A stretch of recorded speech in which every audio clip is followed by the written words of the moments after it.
Hey, what's up tout le monde, c'est un début Jessica Sinigami, so good. Hi guys, comment vous allez, wesh? Guys, je me sens tellement bien aujourd'hui, guys. I'm feeling so good. Je me sens tellement heureux, guys. Je ne sais pas pour vous, mais dites-moi en commentaire comment vous sentez. J'espère que vous vous sentez bien comme moi, parce que tonight is about to get late. En tout cas, on va vraiment rigoler ensemble sur cette vidéo, c'est sûr et certain. Guys, je ne pouvais littéralement pas commencer une série de réactions ou de débriefs à Frenchy Store. C'était pas possible. C'était littéralement obligé, genre littéralement la télé-réalité c'était littéralement pour ma chaîne, genre pour moi il y a littéralement que moi qui peut en parler sur YouTube, genre que moi, guys. Il y a qui d'autre aujourd'hui, guys? On va faire le débrief de Frenchy Shore épisode 1 épisode 2. Period, like what? Guys, avant toute chose, avant de commencer la vidéo, je vais d'abord remercier les 3 premiers commentaires de ma dernière vidéo. Et cette fois-ci, c'est Irez6785 qui m'a dit hello, hi babe, comment tu vas? Moi, I'm feeling good. Thank you so much. Et ensuite, on a Simao. Mais Simon, wesh, tous les jours, t'es partout, toi. En tout cas, merci beaucoup, ça me fait plaisir de te revoir. Et enfin, on a Super Meatballs qui m'a dit hey, à quand les green flags dans les relations amitiées? Ah, c'est vrai que c'est une vidéo que j'avais dit que je voulais faire. Bah, écoute, je pense que je la ferai courant cette semaine. Mais c'est vrai que l'idée de faire cette vidéo, j'en avais parlé dans une de mes vidéos où je parlais justement des red flags, mais c'est vrai que c'est intéressant et j'en parlerai. En tout cas, je l'ajoute à mon dossier de idées de vidéos que je n'ai pas encore traité. Period. Bon guys, passons tout de suite au sujet principal, c'est-à-dire Frenchy Shore. Déjà, est-ce que vous savez le concept? J'espère que vous connaissez le concept, parce que si vous ne connaissez pas le concept et que vous découvrez avec Frenchy Shore, guys, ça veut dire que vous avez loupé tout un monde de décadence. Tout un monde de décadence, guys. En top littéralement 1, genre première position, guys, c'est Rio Shore. Guys, il y a 3 saisons. Si vous n'avez pas encore vu, n'hésitez pas à chercher des liens sur internet. Je ne peux pas vous donner mon site que moi sur lequel j'ai regardé parce que c'était un site genre un peu Netflix brésilien et malheureusement bah, il a été fermé, tu vois. Donc je peux pas vous donner de lien. Mais n'hésitez pas à chercher, guys, les liens pour trouver les épisodes de Rio Shore. Parce que, guys, en termes de décadence, le Brésil est...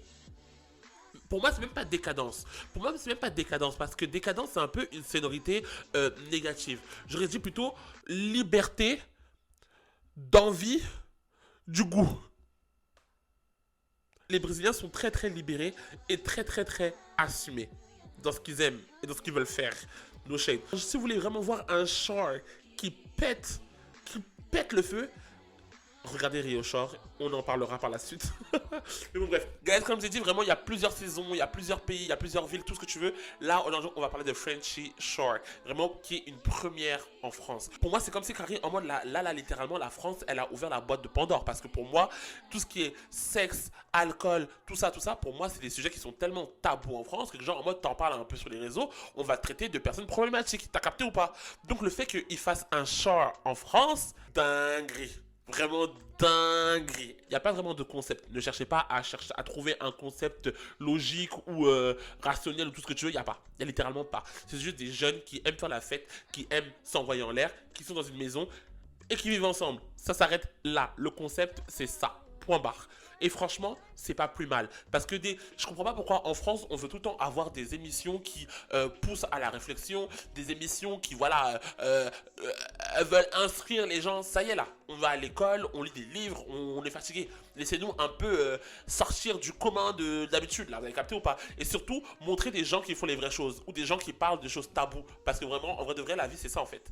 La vie, c'est littéralement ça. Les Français, ce sont des gros baisers, et ils aiment trop mentir sur le fait que, ouais, ils ne font pas ça. Alors que derrière, guys, derrière ou en privé, guys, ça lèche les pieds des gens par terre, ok? Pour le casting, guys, chez les filles, on a Ouriel, Cara, Pépita, Iris et Julie.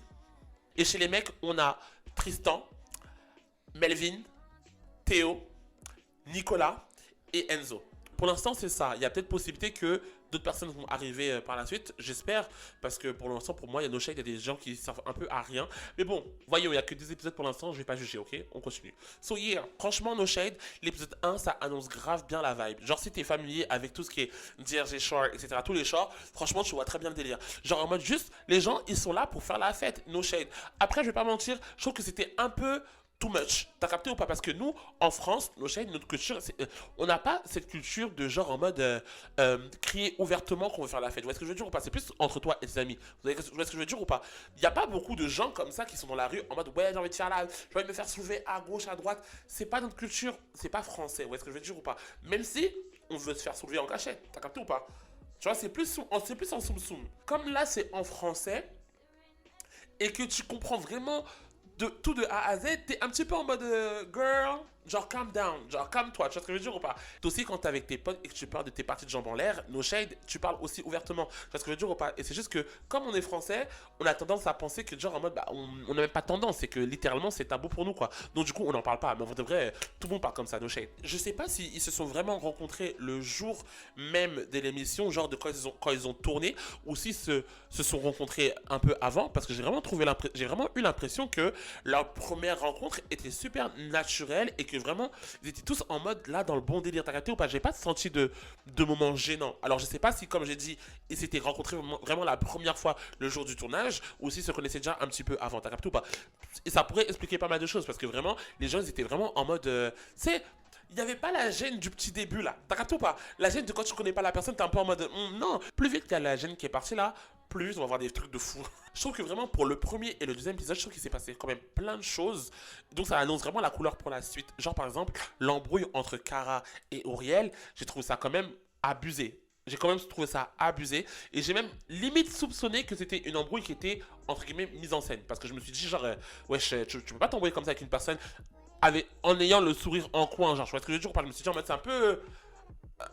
It was giving genre 6. Alors je me suis dit, bon, vas-y, ils sont devant les caméras, ils veulent donner un peu de l'action, donc en vrai, c'est un peu compréhensible. Tu vois ce que je veux dire ou pas? Donc, quelque part, c'est un peu compréhensible, mais bon, on n'est pas là pour vouloir du fake, tu vois. On veut juste des gens qui aiment réellement faire les bails, réellement faire la fête. Après aussi, moi, ce que je déteste personnellement dans tout ce qui est chant, etc., c'est les moments où ils vont travailler. Guys, qu'est-ce qu'on s'en fout? Ils vont sûrement faire des bêtises pour faire rire la galerie, alors qu'en vrai de vrai, ils ont sûrement déjà tous bossé au moins une fois. Et toutes les fois où ils ont bossé, ils ont très très bien bossé. Donc c'est pas carré en mode là, dès que tu arrives devant la télé, tu ne sais pas servir un verre à une personne sans boire dedans. T'as capté ou pas? Donc littéralement tout ce qu'ils font quand c'est en job, c'est littéralement juste de la mise en scène, juste pour faire rire la galerie. Et moi je trouve ça tellement fake que c'est pas drôle, genre, tu vois, ça sert à rien. Donc moi juste j'avance rapide, no shade. Moi je trouve que le casting en général est vraiment, vraiment, vraiment bon. Et je trouve que vraiment en termes de diversité, on est plutôt pas mal. Tu vois, il y a vraiment un peu de tout, un peu de tous les corps et ça fait plaisir. Toutes les identités aussi, ça fait aussi plaisir. Toutes les sexualités aussi, ça fait aussi plaisir. T'as capté ou pas? Donc vraiment, c'est une bonne chose. La façon dont comment ils ont réagi quand Auriel a dit qu'elle était trans, j'ai trouvé ça hyper beau. Genre, la France, quoi. La France qui est tellement transphobe, genre, ils ont réussi à trouver un casting où les gens aiment les gens, genre, dinguerie. Même le rapprochement entre Tristan et Auriel ou Melvin et Auriel, je me suis dit en mode, ouais, dès qu'ils allaient savoir qu'elle était trans, ils allaient la mettre en mode, ouais, je suis cousine bye. Alors au final, pas du tout. Genre, au final, pas du tout. Genre, ils étaient toujours à fond sur elle. Et ça faisait plaisir à voir, no shade. Ça faisait vraiment plaisir à voir pour toutes mes cis. À toutes mes cis, guys. La France a peut-être un peu d'espoir. No shade. Faut y croire, faut y croire. Guys, un moment dans l'épisode, je crois que c'est dans l'épisode 2 ou l'épisode 1, je sais pas. Il y a un moment, il y a un moment, oh là là. Tristan, il a fait un bail. Hein. Tristan, il a littéralement secoué son bangala devant Cara. Cara était comme ça. Quoi? Cara, si tu vois cette vidéo, Cara, t'es beaucoup plus forte que moi. Parce que la tête de moi, j'aurais juste... Mais la vérité, t'es complètement fou. Tu secoues un bangala devant moi, Carrie. En mode, t'es là, tu regardes sur le côté. Ça va pas? Cara Mago. À quatre pattes, là. À quatre pattes. Non, je rigole, elle a raison. Faisons un petit top de mon casting pour l'instant. On va commencer d'abord par mon top 3 des meilleurs. Pour moi, déjà la première, la top ever, queen de l'émission, c'est Cara. Je suis désolé, Cara, elle est, bien non seulement de 1, elle est trop belle. Sa voix, elle est enivrante. Ça se dit? Enivrante, je pense que ça se dit. Elle est trop belle, elle est enivrante. Elle a un délire et elle a un jeu de séduction, guys. Incroyable. Toutes les filles, toutes les femmes, par pitié, regardez comment Cara, elle séduit les hommes et apprenez. Par pitié, apprenez. Moi, je veux plus voir des meufs qui savent pas comment séduire. Parce que la vérité, les hommes, ils sont bêtes et c'est trop simple. La tête de moi, la façon dont comment Carrie, elle fait croire à Tristan que c'est lui qui a les ficelles, alors qu'en vrai de vrai, derrière, c'est elle qui manie le tout. T'es malade. Cara, comment elle parle, comment elle regarde les hommes, t'es un... Même moi, derrière mon écran, je me suis dit, girl, tu me fais un... Car il y a... Moi, je te bouffe la steak. En deuxième position, c'est Julie. En deuxième position, c'est Julie. Julie, je l'aime bien, mais elle m'a un petit peu saoulé avec son histoire de Carrie en mode, ouais, moi, mon métis, girl. Tu peux pas dire noir. Genre, je sais pas à quel moment le Théo a dit qu'il était métissé. Ça se trouve qu'il est vraiment peut-être métissé et nous, on n'est pas au courant. Mais quand tu regardes son visage, là, tu te dis, mon frère, t'es noir. Je vais pas dire t'es métissé. Enfin, parce que je suis sûr et certain que pour eux, ils pensent encore que métissé, c'est une personne qui est claire de peau. Enfin, noir, mais claire de peau. T'as capté ou pas? Et quand tu regardes Théo, je peux pas te dire ça. Tu vois ce que je veux dire ou pas? Tu vas dire que le mec il est noir. Donc j'ai pas compris son délire de dire métissé là. Ça m'a un petit peu saoulé venant d'elle, mais je me suis dit, vas-y, c'est les gens du Sud, t'as capté. En troisième position, c'est Auriel. Auriel, je pourrais la mettre. Auriel, je pourrais la mettre en première position de fou, mais pour l'instant, elle m'a trop donné des vibes qui m'ont saoulé. Et je sais pas si je peux dire ça comme ça, mais je vais le dire quand même parce que je m'en fous. Je côtoie pas mal de personnes trans, tu vois. Et souvent, j'ai vu des personnes trans qui ont les mêmes agissements, les mêmes réactions que Auriel. Genre vraiment. Et j'en ai déduit et j'en ai compris surtout, c'est que le problème avec ces femmes trans là, c'est que elles voient leur féminité, elles voient la femme qu'elles sont à travers le regard d'un homme. Vous voyez ce que je veux dire ou pas? C'est un gros problème pour elles parce qu'elles n'auront jamais confiance en elles à 100%, elles ne seront jamais à l'aise avec leur féminité, elles ne seront jamais dans un statut entre guillemets de femme accomplie. Pourquoi? Parce que les hommes en demandent toujours plus. Vous voyez ce que je veux dire ou pas? Et dans ces moments-là, engendre des crises d'hystérie, engendre Carrie un espèce de fake confidence de fou qui veut prendre la place alors qu'au final, il n'y a pas vraiment de fondement. Entraîne la jalousie. Vous voyez ce que je veux dire ou pas? Littéralement, tout ça là, c'est parce que pour moi, Auriel a un manque de confiance en elle. Alors que c'est... Non, même pas un manque de confiance en elle. Un manque de confiance en la femme qu'elle est. Vous voyez ce que je veux dire ou pas? Et c'est trop triste parce que Auriel est une très belle femme. La tête de moi, c'est une très belle femme. C'est une très belle femme et j'ai l'impression qu'elle ne s'en rend pas compte. Parce que je veux dire ou pas? Enfin, du moins ça se trouve que tout ce qu'elle fait là, c'était juste le personnage de la télé-réalité.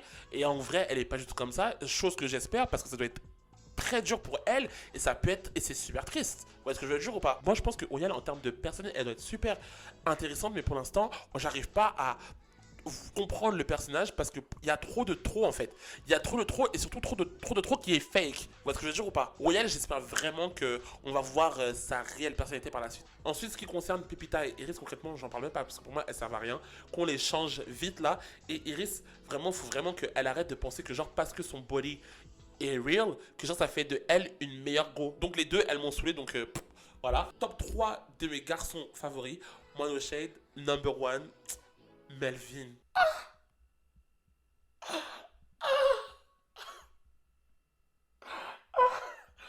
Melvin? Mais quel homme! We love a short king. T'es malade ou quoi? Même s'il fait 1m10, no shade, il peut grimper sur moi. Are you crazy? Melvin est trop beau. Et moi, je comprends pas parce que tout le monde est là à dire en mode ouais, Tristan, machin, Tristan, machin. Alors que non, bon, Tristan, oui, un peu, mais Melvin? What? Melvin, doudou partout. Moi, s'il me parle, je me mets à quatre pattes direct. T'es malade ou quoi? I'm joking. Enfin, non. Mais t'as capté. Puis, donc, Melvin, se passe par là. Top 2, Tristan. Franchement, Tristan, il est beau, on va pas se mentir. Mais, en fait, j'ai l'impression que sa personnalité, elle est trop... elle a que une dimension. Vous voyez ce que je veux dire ou pas? Genre, j'ai l'impression que lui, tu vas lui donner ta poussie.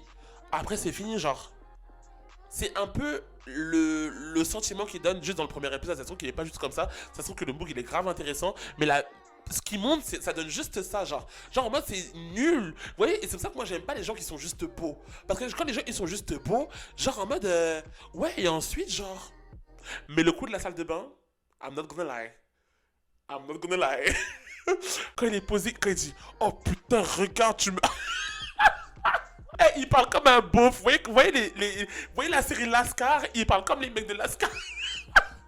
Je l'aime trop. Il a l'air super gentil. Il a l'air super gentil, la vérité. Ensuite, on a qui? Théo. Franchement, qu'on l'emmène au coiffeur. Par pitié, qu'on l'emmène au... Moi, je comprends pas. Comment tu viens dans une télé-réalité, tu sais que tu vas être filmé H24, tu vas pas faire tes contours? Tu ne vas pas faire tes contours? Mais il est beau. Ensuite, on a qui? Nicolas, je passe, inutile. Ah, il y a Enzo. Là, pour l'instant, Enzo, des deux premiers épisodes qu'on a vus, je trouve que il rapporte rien, genre pour l'instant. Le seul moment que j'ai apprécié, c'est quand il a essayé un peu de remettre à sa place Uriel quand il a craché sur Tristan. Parce que moi aussi j'étais choqué quand il a fait ça. Je me suis dit, girl, là t'abuses. Genre t'abuses, tu vas trop loin et c'est n'importe quoi. Il a vraiment bien fait de la remettre en place. Genre je trouve qu'il est grave imposant, il a grave de la personnalité, etc. dans le confesse. Mais après, quand on le voit avec les autres, il est plutôt effacé. Hein. No shade. Et moi, pour moi, j'aurais préféré même avoir un gay qui soit, entre guillemets, stéréotypé. Genre en mode full, oh my god, ouais, gaga. Ça aurait été vraiment beaucoup plus drôle et ça aurait apporté vraiment un truc que avoir un gay qui a de la personnalité que dans le confesse, genre. Mais bon, après, je dis ça, ça fait que littéralement que 2 épisodes. Hein. Donc je suis ouvert à l'idée que on peut m'impressionner et que mon top 3 change. Puis, dites-moi en commentaire, guys, c'est quoi votre top 3? Genre garçon ou fille, dites-moi, ou mélangez comme vous voulez, je m'en fous. Donc voilà pour ce petit débrief, guys. Pour l'instant, il n'y a pas eu grand chose. On espère vraiment des trucs de fou par la suite. Mais bon, j'y crois. Je trouve vraiment que c'est un peu une dinguerie que genre on est en 2023 et c'est littéralement la première émission qui parle de sujets aussi tabous, genre. Et encore, pour moi, vraiment, comme je dis, c'est pas des sujets tabous. Parce que il y a plein de gens qui aiment faire les bails et je vois pas pourquoi c'est une honte. Je ne vois pas pourquoi c'est une honte. De toute façon, moi, je vous ai toujours dit, guys, hein, moi, je suis hyper sex positive. Genre, j'aime faire les bails, j'aime bien en parler, j'aime bien en discuter. Il n'y a pas de honte à avoir si vous aimez faire les bails. Il n'y en a vraiment pas. Il n'y en a vraiment pas, guys. Vous faites ça pour tout le monde. Puis... Donc voilà, guys, ce sera tout pour moi. Dites-moi en commentaire si vous êtes pressés pour le débrief de l'épisode 3. Et dites-moi en commentaire si ça vous a plu. Puis, see you guys!